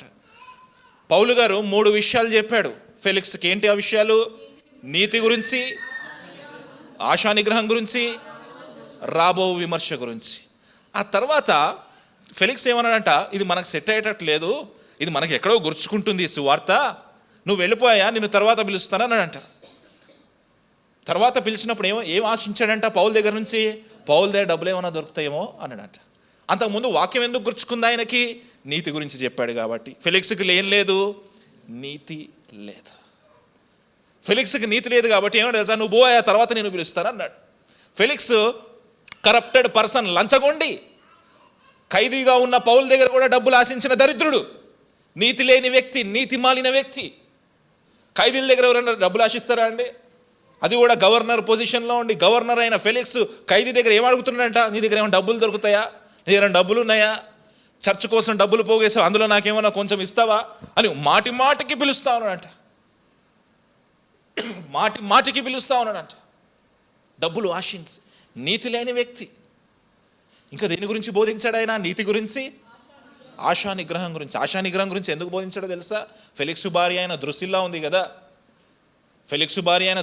ఉంది కదా. అసలు ద్రుసిల్లా ఫెలిక్స్ భార్య కాదు, వేరే అతని భార్య. ఫెలిక్స్ భార్య ద్రుసిల్లా అతని భార్య కాదు, వేరే అతని భార్య. ఆయన దగ్గర నుంచి ఆయనకు విడాకులు ఇప్పించి ఈయన తెచ్చుకొచ్చి పెళ్లి చేసుకుంటాడు. ఇప్పుడు ఆలోచించండి, ఈ వ్యక్తికి ఏం లేదు? నీతి లేదు. ఈ వ్యక్తికి ఏం లేదు? ఆశ, సెల్ఫ్ కంట్రోల్ లేదు. పక్కవాడి భార్యను చూసే రకం వీడు. ఇలాంటి వ్యక్తి దగ్గరికి వెళ్ళి పౌలు గారు ఏమన్నాడు? నీతి గురించి బోధిస్తా ఉన్నాడు, ఆశా నిగ్రహం గురించి. ఈ 2 నీకు లేవా, నువ్వు నరకానికి పోతావు. సువార్త చెప్పాడు, గట్టిగా గుచ్చుకుంది ఫెలిక్స్కి. నువ్వు వెళ్ళిపోయి ఇక్కడి నుంచి అన్నాడు. వెంటనే నువ్వు వెళ్ళిపోయా ఇక్కడి నుంచి, మనకు సెట్ అవ్వదు. ఈ యేసుక్రీస్తు మన క్యాస్ట్ కాదు, ఈయన వేరే క్యాస్ట్, ఈయన పోను. అబ్బో, పరలోకం నరకం అంటే మనతోటి కాదుగా, నువ్వు పో అన్నాడు. సువార్త గుచ్చుకుంటుంది సంగమా, వాక్యం గుచ్చుకుంటుంది. వాక్యం ఏం ఎక్స్పెక్ట్ చేస్తుంది తెలుసా? నువ్వు ఉన్న స్థితిని వదిలిపెట్టడానికి, రావడానికి ఇష్టపడుతున్నావా లేదా నిన్ను చూస్తుంది. మత్తయిని ఆయన పిలిచాడు, నువ్వు రా అన్నాడు. మత్తయి ఏం చేశాడంట? లేచి వెళ్ళిపోయాడు అక్కడి నుంచి. ఎక్కడి నుంచి లేచి వెళ్ళాడు తెలుసా? ఆ సుంకపు గట్టు నుంచి లేచి వెళ్ళి, అప్పటి వరకు ఎంత కలెక్ట్ చేశాడో ఆ డబ్బులు, ప్రభు ఆగు, ఈ సంచి ఉంది తీసుకొస్తాను, నో అనలే. అక్కడి నుంచి లేచి పరిగెత్తేశాడు బయటికి. ఏ పాపములు అయితే ఉన్నాడు ఆ పాపం నుంచి బయటికి పరిగెత్తుకుంటూ వచ్చాడు. హల్లెలూయా. సంగమా, దేవుడు ఈరోజు నీతో మాట్లాడతాడు. ఏ బూత్లో ఉన్నావు, ఏ పాపంలో ఉన్నావు, దాంట్లోంచి రావడానికి ఇష్టపడుతున్నావా, లేదా ఫెలిక్స్ లాగా నీతి మాలిన పనులు చేస్తా ఉన్నావా, ఆశా నిగ్రహం లేని పనులు చేస్తా ఉన్నావా? దేవుడు ఈరోజు నీతో మాట్లాడుతున్నాడు. God is talking to you. లేచి వచ్చాడంట. మొదటిది పిలుపు, రెండవది రెస్పాన్స్. దేవుడు పిలిచాడు, నువ్వు ఎలా రెస్పాండ్ అవుతున్నావు? దేవుడు నిన్ను పిలిచాడు, నువ్వు ఎట్లా రెస్పాండ్ అవుతున్నావు? మూడవది కాన్ఫ్లిక్ట్, అంటే సమస్య. దేవుడు పిలిచిన తర్వాత, ఆ పిలుపుకు మనం లోబడిన తర్వాత ఎన్ని సమస్యలు వస్తాయి? దేవుడు పిలిచిన తర్వాత, ఆ పిలుపుకు లోబడిన తర్వాత ఎన్ని సమస్యలు వస్తాయి? మత్తయికి ఎన్ని సమస్యలు వచ్చి ఉండొచ్చు? ఎవరిని వదిలొచ్చాడు అక్కడ? శుంకరి అనే వ్యాపారాన్ని వదిలిపెట్టి వచ్చాడు. రోమా ప్రభుత్వాన్ని వదిలిపెట్టి వచ్చాడు. గవర్నమెంట్లో వదిలి ఎన్ని అరెస్ట్ వారెంట్లు వేసుంటారు ఆయన మీద, ఎన్ని కేసులు వేసుంటారు ఆయన మీద, ఎన్ని ఇబ్బందులకు గురి చేస్తుంటారు ఆయన మీద. ఏం విడిచిపెట్టి వచ్చాడు? వ్యాపారం విడిచిపెట్టి వచ్చుంటాడు. డబ్బులన్నీ అక్కడే వదిలేసి వచ్చుంటాడు. ఇన్వెస్ట్మెంట్ అంతా అక్కడే వదిలేసి వచ్చుంటాడు. మొత్తం విడిచిపెట్టి యేసుక్రీస్తుని చేర్చుకోవడానికి, యేసుక్రీస్తుతో ఉండడానికి పరిగెత్తుకుంటూ వెళ్ళిపోయాడు మత్తయి. ఎన్ని ఇబ్బందులు పడ్డాడో, ఎన్ని కష్టాలు పడ్డాడో. విచిత్రమైన విషయం, మత్తయి ఎలా చనిపోయాడో తెలుసా? చివరిలో ఎథియోపియా దేశానికి సువార్తకు వెళ్ళి అక్కడ సంఘంలో ప్రసంగిస్తూ ఉంటే వెనక నుంచి ఒక వ్యక్తి వచ్చి మత్తయిని పొడిచి చంపేశాడు. బహుశా మత్తయికి తెలియదు ఎలా చనిపోతాడు, ఫ్యూచర్ ఏంటో తెలియదు, భవిష్యత్ ఏంటో తెలియదు, ఏం చేయబోతా ఉన్నాడో తెలియదు. అసలు యేసుక్రీస్తు అనే వ్యక్తి నన్ను రమ్మన్నాడు కానీ ఎక్కడికి తీసుకెళ్తాడో తెలియదు. కానీ వెంబడించాడు, శ్రమలలో కూడా వెంబడించాడు, కష్టాలలో కూడా వెంబడించాడు. దావీదు ఒలీవ మొక్క వలె నాటబడాలి అన్నాడు. ఎప్పుడు తెలుసా? ప్రభువా, నువ్వు నాకు సింహాసనాన్ని ఇచ్చావు, నాకు పగడి ఇచ్చావు, నా తర్వాత నా కొడుకులు రాజ్యం వెళ్తారు. ఆ సమయంలో అనలే ఆయన, కష్ట సమయంలో అన్నాడు, ఒలీవ చెట్టు వలె నేను నాటబడాలి. సంగమా, దేవుడు నీతో మాట్లాడుతా ఉన్నాడు. చాలామంది చెప్తారు అన్నీ వచ్చేస్తాయి క్రీస్తుని నమ్ముకుంటే, రావచ్చేమో, కానీ కష్టములో కూడా ఆయనను వెంబడించుట, కష్టములో కూడా, శ్రమలలో కూడా ఆయనను వెంబడించుట. ఏ క్రైస్తవునైనా తాకి చూడండి, శ్రమలే చెప్తారు. ఏ క్రైస్తవునైనా ఏదో ఒక శ్రమ ఉంటుంది, ఏదో ఒకటి శ్రమలే చెప్తారు. నన్ను టచ్ చేయండి, 100 చెప్తా మీకు. నా ఫోన్ ఒక వారం రోజులు మీరు పెట్టుకోండి అన్న, వద్దన్న నాకు మీరే పెట్టుకోండి అని ఇచ్చేస్తారు మీరు నాకు. సంగమా, దేవుడు మాట్లాడుతూ ఉన్నాడు. ఎలాంటి పరిస్థితుల్లో ఆయనను వెంబడిస్తున్నావు? వెంటనే వెంబడిస్తూ ఉన్నావా? వెంబడించావు, బాగానే ఉంది. వెంబడించిన తర్వాత ఏం చేయాలి? మత్తయి కూడా వెంబడించాడు. వెంబడించిన తర్వాత ఏం చేశాడో చూడండి, 15వ వచనంలోకి రండి. అతడి ఇంట ఆయనకు భోజనము కూర్చుండి ఉండగా సుంకరులను పాపులను అనేకులను యేసుతోనూ ఆయన శిష్యులతోనూ కూర్చుండి. వెంటనే యేసుక్రీస్తుని వెంబడించిన వెంటనే మత్తయ్య గారు గెట్ టుగెదర్ పార్టీ పెట్టాడు, కృతజ్ఞతా కూడిక పెట్టాడు. ప్రభువా, నేను వెంబడిస్తున్నాను, I want to give you a feast, నేను మంచి ఆహారాన్ని దయచేయాలను. ఆయనకు ఫ్రెండ్స్ ఎవరు ఉంటారు? వేరే వాళ్ళు రారు, ఇంకెవరు ఎవరు వచ్చారు అక్కడికి? సుంకరులు, పాపులు వచ్చారు. ఎలాంటి పార్టీ ఇచ్చాడంటే తెలుసా? అసలు మీరు ఊహించరు. చూద్దాం, లూకా సువార్త 5వ అధ్యాయం 29వ వచనం చూడండి. లూకా సువార్త 5వ అధ్యాయం 29వ వచనం చూడండి. 5వ అధ్యాయం 29వ వచనం చూడండి. 5వ అధ్యాయం 29వ వచనం. తన ఇంట ఆయనకు ఎలాంటి విందు చేశాడు? మామూలు కృతజ్ఞత కూడిక కాదు అది. ఎన్ని ఏటలు తగిలినాయో, ఎన్ని మేకతలలు తగిలాయో రాజుగారు చెప్పాలి. రాజుగారిది కూడా థ్యాంక్స్ గివింగ్ ప్రేయర్ ఉంది, మరి ఎన్ని తెంపుతారో ఆయన మాకు తెలియదు. దేవునికి స్తోత్రం. కాంతిది కూడా ఇంకా బ్యాలెన్స్ ఒకటి ఉంది, ఎన్ని తెంపుతాడో మాకు తెలియదు. ఎక్కువ తెంపును కాక. ఆలోచించండి, గొప్ప విందు, మామూలు విందు చేయలే, గొప్ప విందు చేస్తాడు. మీ ఇంటికి థ్యాంక్స్ గివింగ్ ప్రేయర్ పెట్టుకోవాలి. ఫస్ట్ మీ పాస్టర్ గారిని పిలుస్తారు, మీ చర్చ్ విశ్వాసాలను పిలుస్తారు, మీ బంధువులను పిలుస్తారు, ఎందుకంటే మీకు ఉన్నారు కాబట్టి. మత్తయి థ్యాంక్స్ గివింగ్ ప్రేయర్ పెట్టాడు. ఎవరిని పిలవాలి? ఎవరు లేరు, నోబడి. ఎవరున్నారా అంటే తోటి సుంకర్లు, తోటి దొంగలు, తోటి మోసగాళ్ళు, వాళ్ళే ఉన్నారు, వాళ్ళనే పిలిచాడు. యేసుక్రీస్తు వారు ఒకవైపు. అద్భుతమైన విషయం ఏంటంటే మత్తయ్య గారు అప్పటి వరకు చేపలు పట్టుకునే వాళ్ళ మీద కూడా పన్నులేసి దోచుకున్నాడా? ఇప్పుడు యేసుక్రీస్తు పక్కన ఒక 4 శిష్యులు ఉన్నారండి. అప్పటికి ఒక 4, ఎవరు వాళ్ళు? రండి ఒకసారి 1వ అధ్యాయంలోకి రండి. 16వ వచనం నుంచి చదవండి. వెళ్ళుచుండగా అంద్రేయ చూచెను. ఎవరంటారు వీళ్ళు? ఒక్కసారి 19వ వచనంలోకి రండి. వెళ్ళి యోహాను చూచెను. వీళ్ళు కూడా ఎవరు? వీళ్ళందరిది ఏ ఊరు? కపెర్నహూము. ఆ కపెర్నహూముకి సుంకరెవరు? వాళ్ళ దగ్గర ఎన్ని డబ్బులు దోచుకొని ఉంటాడు? ఇప్పుడు ఆలోచించండి, యేసుక్రీస్తు వారు మత్తయిని పిలుస్తుంటే వెనకాల పేతురు గారి ఆడిని మాత్రం మీరు ఆ దుర్మార్గుడు ఆడు నాకు కంట కనపడడానికి వీళ్ళ దగ్గరే డబ్బులు దోచుకున్నాడేమో బహుశా మత్తయి. వీళ్ళ దగ్గరే దొంగ లెక్కలు రాసి ఎక్కువ డబ్బులు దోచుకున్నాడేమో బహుశా. పేతురు గారు, అంద్రేయ గారు అనుకున్న వీడు నాకు యేసుక్రీస్తు లేనప్పుడు కనిపిస్తే ఇన్ని 2 దెబ్బల కింద పడేస్తా అనుకుంటున్నాడేమో. కానీ చూడండి, యేసుక్రీస్తు వారు ఎలాంటి గ్రూప్ని వేసుకొని బయలుదేరుతున్నాడు.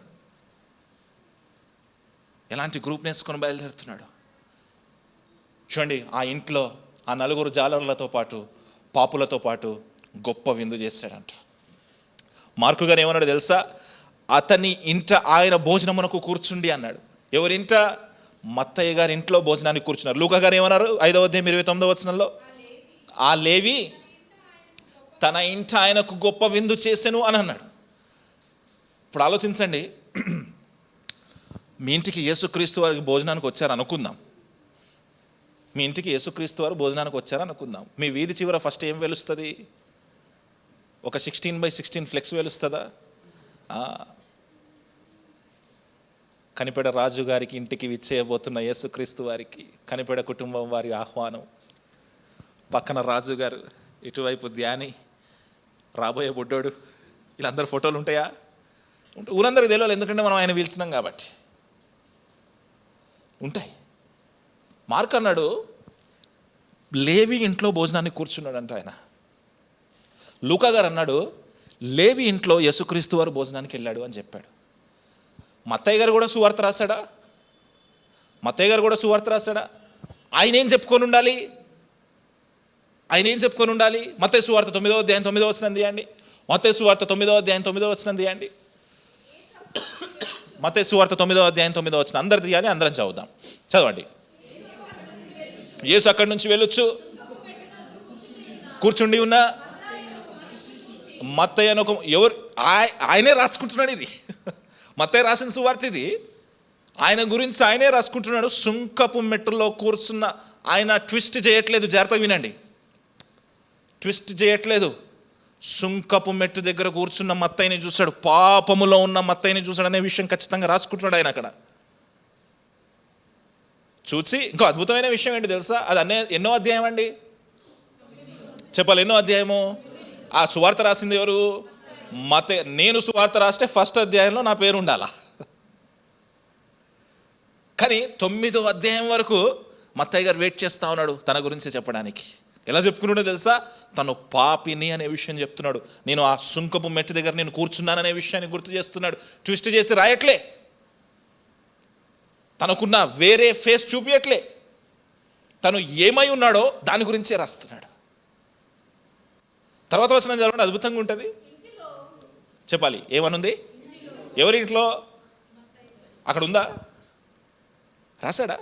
మార్కు గారు ఏమని రాశారు? 15వ వచనంలో చూడండి, అతని ఇంట భోజనానికి కూర్చున్నాడని రాశారు. లూకా గారు ఏం రాశారు? లేవి ఇంట్లో కూర్చున్నాడని రాశారు. కానీ మత్తయ్య గారు ఎంత తగ్గించుకున్నాడో తెలుసా? యేసుక్రీస్తు మా ఇంటికి వచ్చాడని గొప్పలు పోవట్లే. యేసుక్రీస్తు మా ఇంటికి వస్తే నేను ఆయనకు గొప్ప విందు చేశానని హెచ్చులు పోవట్లే. యేసుక్రీస్తు వారు మా పెళ్ళికి వస్తే మా పెళ్లిలో 1000 మంది 2000 మంది భోజనాలు చేశారనే విషయం చెప్పట్లేదు ఆయన. ఆయన ఇంటిలో కూర్చున్నాడు, నా ఇంట్లో కూర్చున్నాడు అని చెప్పట్లేదు, తగ్గించుకుంటున్నాడు ఆయన. గొప్ప విందు చేసినప్పటికీ, గొప్ప భోజనం పెట్టినప్పటికీ ఆయన తగ్గించుకుని ఏం చెప్తున్నాడు తెలుసా? ఇంటిలో కూర్చున్నాడు ఆయన. నేనైతే అద్భుతమైన భోజనం పెట్టానని నేనైతే చెప్పుకుంటాను, కానీ ఆయన చెప్పుకోవట్లే. ఎందుకు పిలిచాడు? ఎందుకు మత్తయ్యని పిలిచాడు తెలుసా? సుంకపు మెట్టు దగ్గర ఉన్న మత్తయ్యని ఎందుకు పిలిచాడో తెలుసా? మత్తయ్య మెచ్యూర్డ్ క్రిస్టియన్ అని ఆయనకు తెలుసు. మత్తయ్య మెచ్యూర్డ్ క్రిస్టియన్ అని ఆయనకు తెలుసు. మత్తయ్య యేసుక్రీస్తుకు భోజనం పెట్టినా సరే నేను పెట్టలేదు అన్నట్టుగా యాక్ట్ చేస్తాడని ఆయనకు తెలుసు. మత్తయ్య 1,00,000 రూపాయలు దశంభాగం ఇచ్చినా సరే నేను ఇవ్వలేదన్నట్టుగా యాక్ట్ చేస్తాడని ఆయనకు తెలుసు. మత్తయ్య ధనవంతుడైనా సరే ఆ ధనము యొక్క ప్రభావం మత్తయ్య మీద ఉండదు అనే విషయం ఆయనకు తెలుసు. మనం చర్చ్కి ఒక 500 రూపాయలు ఫ్యాన్ ఇస్తే పలానా వారి సౌజన్యంతో అని రాస్తాం. మనం చర్చ్కో ప్లాస్టిక్ కుర్చీ ఇస్తే ఆ ప్లాస్టిక్ కుర్చీ మీద మనం రాసుకోవచ్చేమో, కానీ మత్తయ్య గారు అంత గొప్ప విందు చేసినప్పటికీ, అంత గొప్ప థ్యాంక్స్ గివింగ్ ప్రేయర్ పెట్టినాడు, ఆయన రాసుకోవట్లే. ఆయన రాసిన సువార్తలో కూడా, ఆయన ఆత్మకథలో కూడా ఆయన రాసుకోవట్లే. ముందుకెళ్ళి చదవండి, అద్భుతంగా ఉంటుంది. ముందుకెళ్ళి చదవండి. ఇంటిలో భోజనమునకు యేసు కూర్చుండి ఉండగా, ఇదిగో సుంకరులను పాపులను అనేకులు వచ్చి ఆయన యొద్దను, ఆయన శిష్యుల యొద్దను ఇంట్లో భోజనం చేస్తూ ఉన్నప్పుడు ఎవరు వచ్చారంటే అక్కడికి? సుంకరులు పాపులు వచ్చారు. మత్తయ్య గారు స్టోరీలు ట్విస్ట్ చేయట్లే. అక్కడ ఎవరెవరు ఉన్నారంట? సుంకరులు ఉన్నారు, పర్యాయ పదాలు ఉన్నాయి 2, సుంకరులు పాపులు. అందరు ఎవరు అక్కడ? యేసుక్రీస్తు శిష్యులు తప్ప అందరు పాపులే. ఆ పాపంలో నేను కూడా ఉన్నాను. మీకు బాగా అర్థం కావాలంటే ఒకటి చెప్తా మీకు. మీ పెళ్లి కార్డు రాశారనుకోండి, మీ పెళ్లి కార్డు మీ పేరు కింద ఏముండాలా? బీటీహెచ్ఓ ఏ డిగ్రీ ఉంటుందా? మీరు ప్రభుత్వ ఉద్యోగం అనుకోండి, పేరు కింద ఏముంటుంది? ఖచ్చితంగా ప్రభుత్వం. ఇప్పుడు ఎమ్మెల్యే గారిని పిలిచి మనం ఫ్లెక్స్ వేసి ఆయన ఫోటో వేసామనుకోండి, ఆ నియోజకవర్గ ఎమ్మెల్యే అని లేకుంటే ఆయన వస్తాడా? ఇప్పుడు నేను ఉన్నాను అనుకుంటాను, ఎక్కడికన్నా మీటింగ్ పిలిచారనుకోండి, నా పేరు కింద ఏముండాలా? బీటీహెచ్, ఎంటీహెచ్, డివినిటీ, డాక్టర్ సత్యాన్వేషణ లేకపోతే నేను స్టేజ్ ఎక్కను కదా.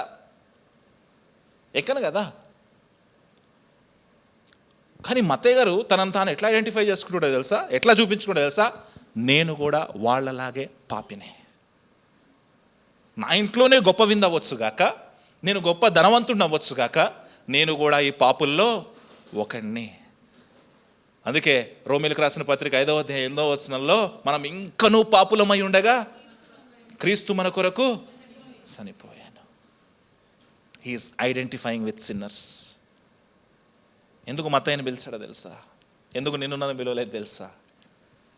Matthew is a matured Christian. ఒక మెచ్యూర్డ్ క్రిస్టియన్ అని మత్తయ్యకి తెలుసు. ఆయన క్రీస్తు కొరకు ఏం చేసినా సరే తన్ను తాను తగ్గించుకుంటాడని తెలుసు. క్రీస్తు కొరకు చివరిలో ఇథియోపియా దేశంలో వెనక నుంచి వెన్నుపోటు పొడవబడి చంపబడతాడు అనే విషయం కూడా మత్తయ్యకి తెలుసు, యేసుక్రీస్తు వారికి తెలుసు. మత్తయ్య ఏం చేస్తాడో దేవుడికి తెలుసు. పిలుచుకున్నాడు, రమ్మన్నాడు, మత్తయ్య తగ్గించుకున్నాడు, గొప్ప విందు చేశాడు, పాపుల్లో లెక్క పెట్టించుకున్నాడు. నేను కూడా వాళ్ళలాగే పాపినయ్యా అన్నాడు. యేసుక్రీస్తు శిష్యుల్లో నేను కూడా ఒక శిష్యుని అని చెప్పుకోలే ఆయన. నేను కూడా ఆ పాపుల్లో ఒకడిని, నేను కూడా ఆ సుంకర్లో ఒకడిని, వాళ్ళతో భోజనం చేస్తా ఉన్నాడంట. ఏ డిన్నర్ విత్ సిన్నర్స్. ఏంటది? చెప్పాలి, గట్టిగా చెప్పాలి. పాపులతో భోజనం. ఒకసారి ఎప్పుడైనా మంచి ఫ్లెక్స్ వేద్దాం మనం, మీటింగ్ పెట్టి పాపులతో భోజనం. వనభోజనాలు అవుతుంటాయి ఇక్కడ. ఈ పక్కన గ్రౌండ్ ఉంది, వనభోజనాలు అవుతుంటాయి. ఆ వనభోజనాల టైంలోనే తెలుస్తుంది, ఓహో మా కులంలో ఇంత గొప్ప వాళ్ళు ఉన్నారా అని. ఎందుకంటే ఫ్లెక్స్లు ఎత్తారు అక్కడ. ఇప్పుడు కార్తీక మాసం వనభోజనాల్లో మనం పెడదాం, పాపులతో కార్తీక మాసం వనభోజనాలు అని చెప్పి. చూడండి, ఆయన భోజనం చేస్తూ ఉన్నాడు. ఎప్పుడైతే భోజనం చేస్తూ ఉన్నాడో సమస్య వచ్చింది. వెనక్కి రండి.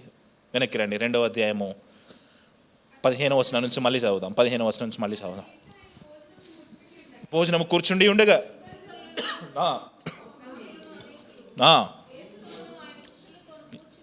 కూర్చుండి ఉండిరి, ఇటువారు అనేకులు ఉండిరి, వారేరి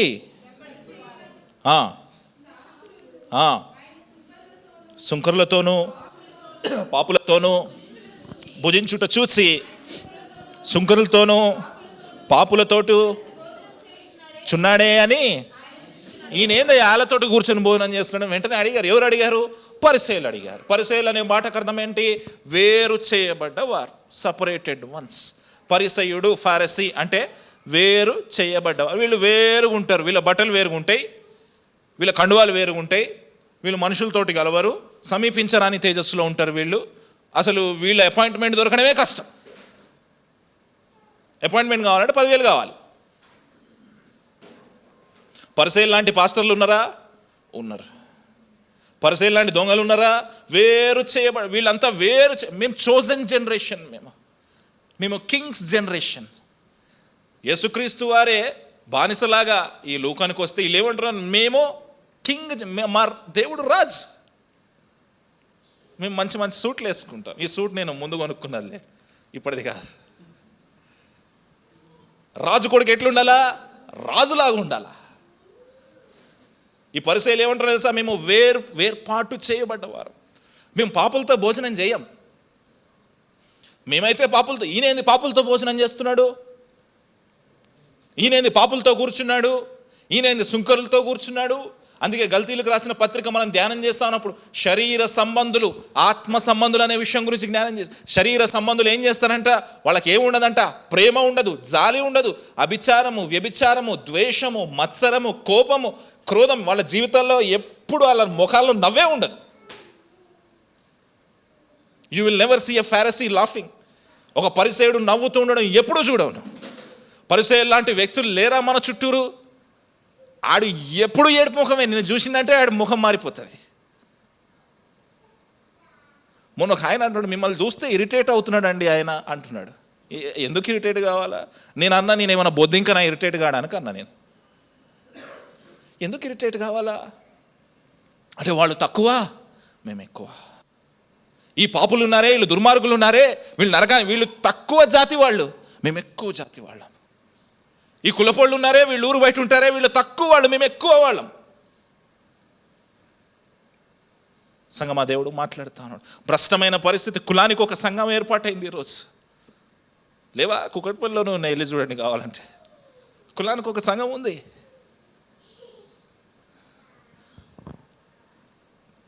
నాకు చాలా ఇష్టమైన మాట, మా సంఘంలో అన్ని కులాల వాళ్ళు ఉన్నారు. హల్లెలూయా, గట్టిగా చెప్తామా? అందరు ఉన్నారు మన సంఘంలో. రెడ్లు, చౌదరీలు, కాపులు, కమ్మలు, మాలలు, మాదిగలు అందరూ ఉన్నారు. దేవునికి స్తోత్రం. హల్లెలూయా. ఇది ఒక కులానికి చెందిన సంఘం కాదు, ఇది వేర్పాటు చేయబడ్డవారు, వేరు చేయబడ్డవారు. వీళ్ళు సమీపించనాని తేజస్సులో ఉంటారు, మనుషులకు అందుబాటులో ఉండరు, మనుషులకి దగ్గరగా ఉండరు. వీళ్ళెవరు? శరీర సంబంధులు. ఆత్మ సంబంధులు ఎలా ఉంటారంట? ప్రేమ కలిగి, సంతోషముతో, ఆశా నిగ్రహము, దయాళుత్వము, ప్రేమ, సమాధానం కలిగి ఉంటారు. ఆత్మఫలం ఏమనగానే వాక్యం చదువుతాం మనం. వాళ్ళందరూ ఆత్మ సంబంధులు. ఇప్పుడు చెప్పండి, మీరు ఆత్మ సంబంధులా, శరీర సంబంధులా? మనుషులతో దగ్గరగా ఉంటా ఉన్నారా, లేదా సమీపించరాని తేజస్సులో బ్రతుకుతా ఉన్నారా? సంగమా, దేవుడు మాట్లాడుతున్నాడు ఈరోజు మీతోటి. పరిసయ్యులంట చాలా దూరంగా ఉన్నారంట, శరీర సంబంధులు కాబట్టి. అందుకే యేసుక్రీస్తుని చూసి ఏమంటా ఉన్నారంటే వాళ్ళు, ఏంటిది వీళ్ళతోటి ఆ భోజనం చేయటం, వీళ్ళతోటి ఆ భోజనం చేయటం. ఈరోజుకి ఇవే సమస్య. మా ఫ్రెండ్ ఒకడు అనేవాడు, అరే నేను వాళ్ళ ఇంట్లో నీళ్లు కూడా తాగను రానేవాడు. ఎందుకు తాగవు? కొవ్వ ఎందుకు తాగవు? క్రిస్టియనే, బయటోడి గురించి చెప్పట్లే, మనోడే. వాళ్ళ ఇంట్లో నీళ్ళు కూడా ఎందుకు తాగవు?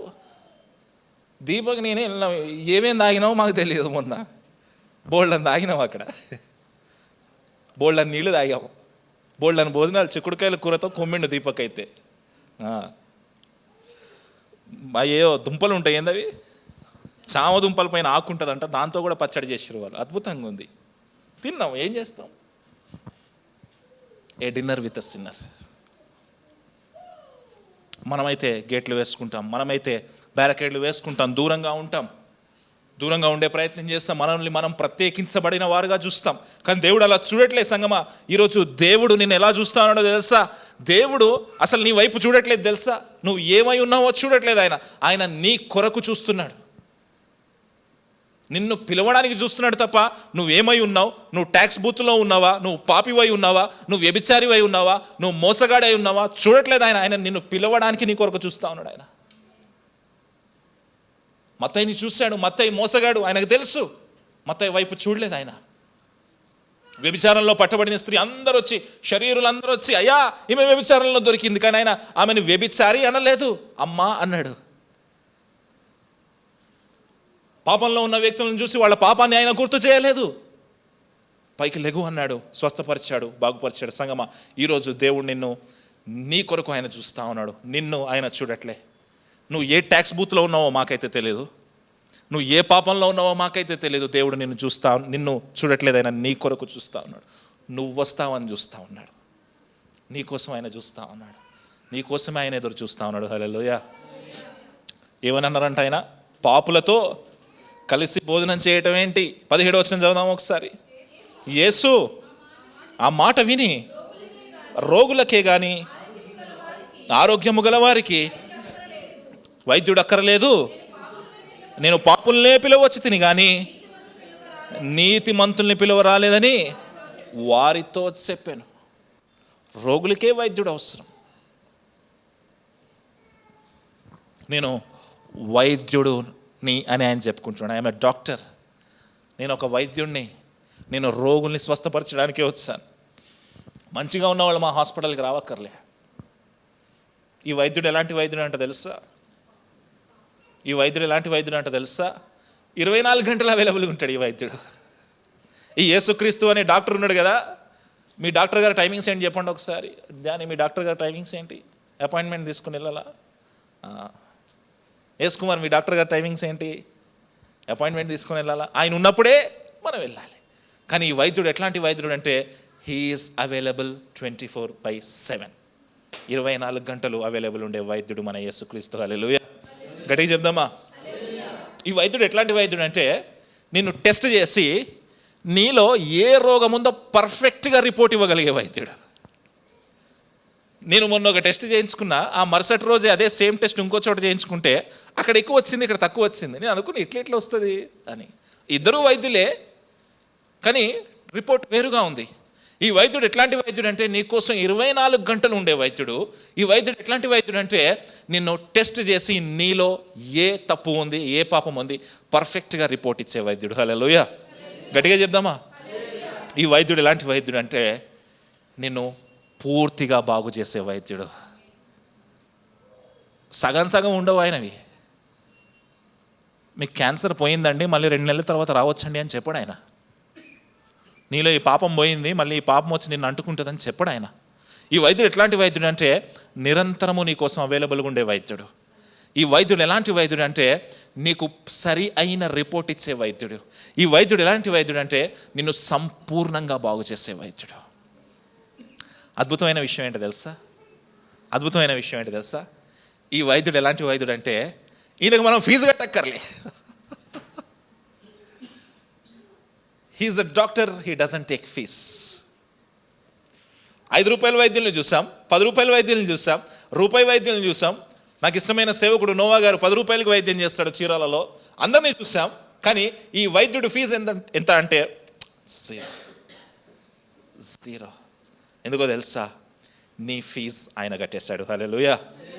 నీ తరపున ఆయన శిలువ మరణంలో నువ్వు కట్టాల్సిన ఫీజు ఆయన కట్టేశాడు. హల్లెలూయా. నిరంతరము నీ కోసం ఉండే వైద్యుడు.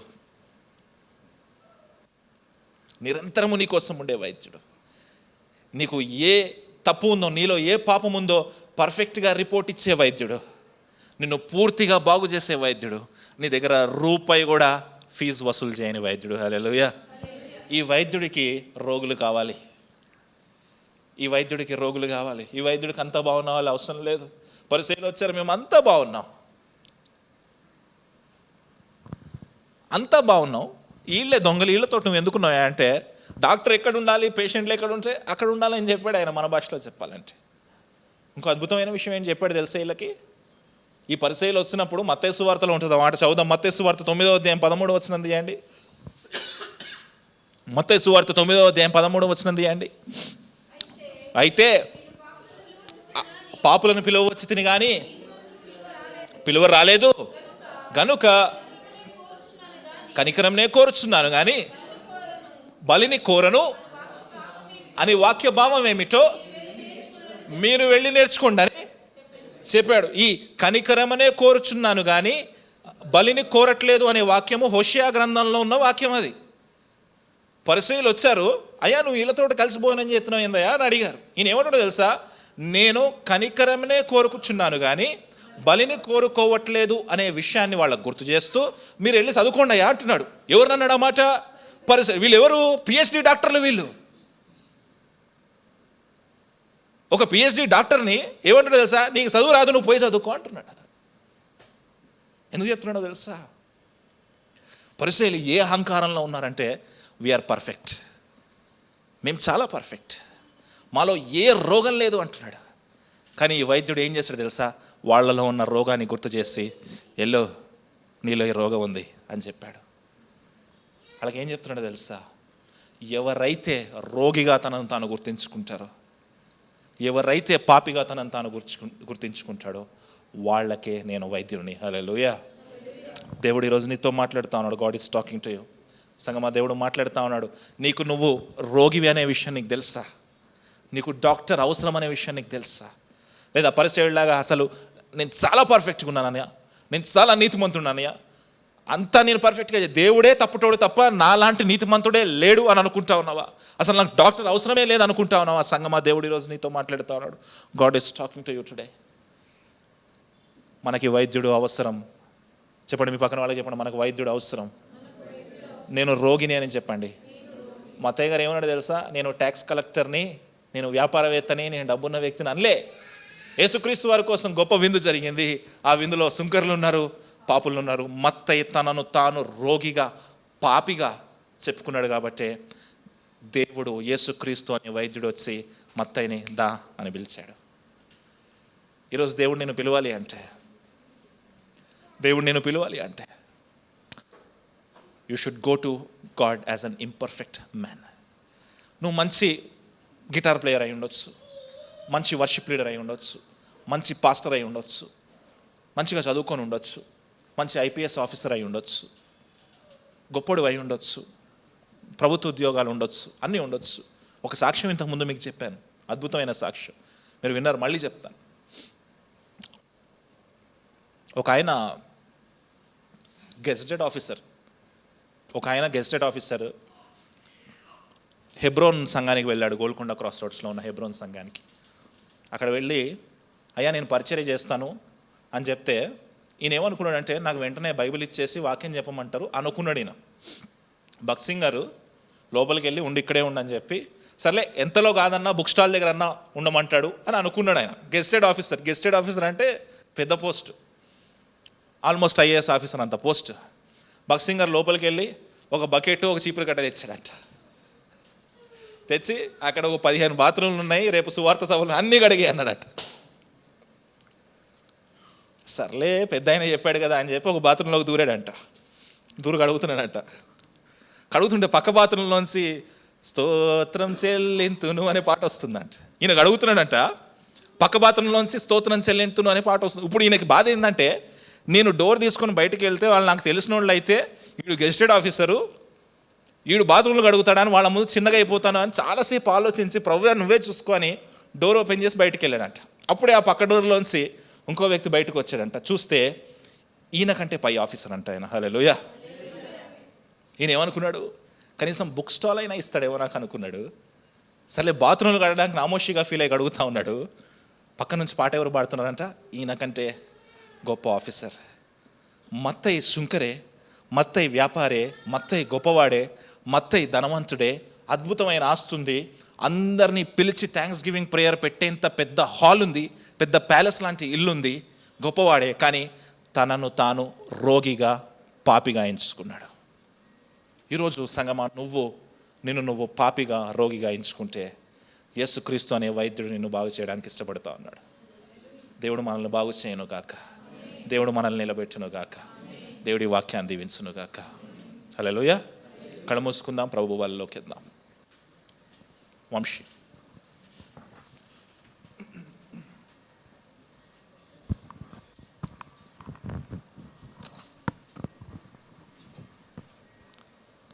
ఇప్పటివరకు దేవుడు మనతో మాట్లాడిన విధానం బట్టి దేవునికి